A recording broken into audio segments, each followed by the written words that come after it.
Big facts first. Republicans used the public impeachment hearings for two purposes. One, to push conspiracy theories. Two, rail about how the president wasn't represented.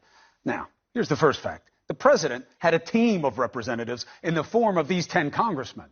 But now we're hearing the White House may not send a lawyer to next week's hearing, even though he's been given basically 2 bites at the apple. Why would he, when he's got people like these guys who've made it their mission to cover, confuse, and conflate?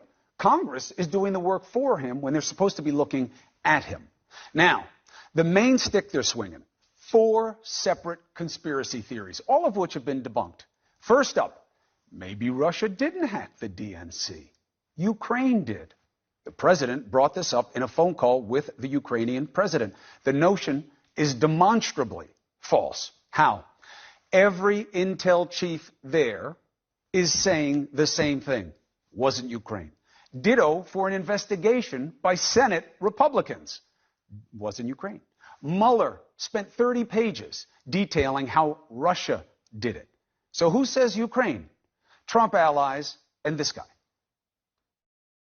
Do you know, for example, that in Ukraine, following the elections, some people, and these were public officials, sent congratulatory telegrams to Hillary Clinton even though Trump had won? Look, what do we have to do with it?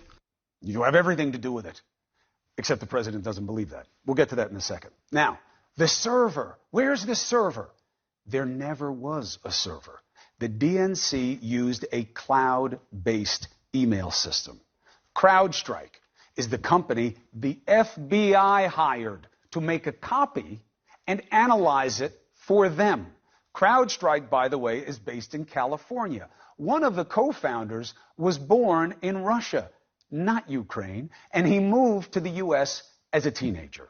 Conspiracy theory number 2, this idea that as vice president, Joe Biden bribed Ukraine into firing a prosecutor who was pursuing an investigation of his son by withholding aid money. Basically, what the president just did.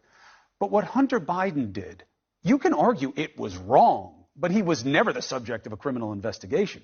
The VP, along with the governments of most Western nations and an overwhelming majority of the Ukrainian parliament, all wanted the prosecutor out. Why? Because he wasn't investigating enough corruption. Conspiracy number 3, the Black Ledger.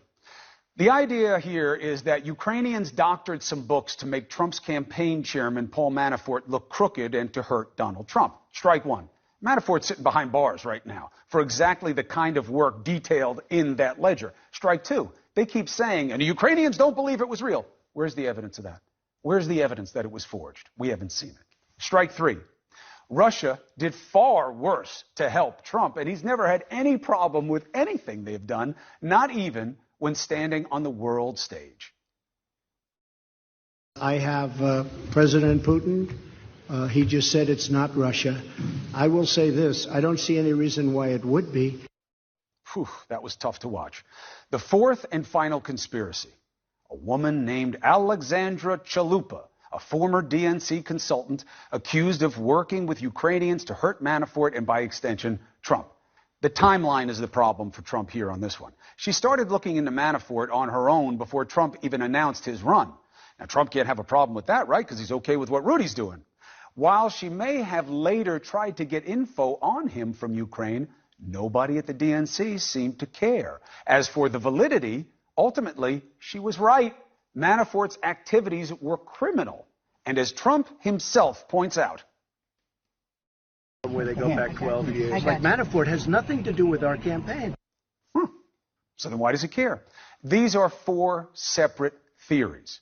But the president's supporters are counting on you not to be able to tell them apart, or not being able to keep track of who worked for which Ukrainian president and when. What's the goal? Distraction, confusion, to create doubt.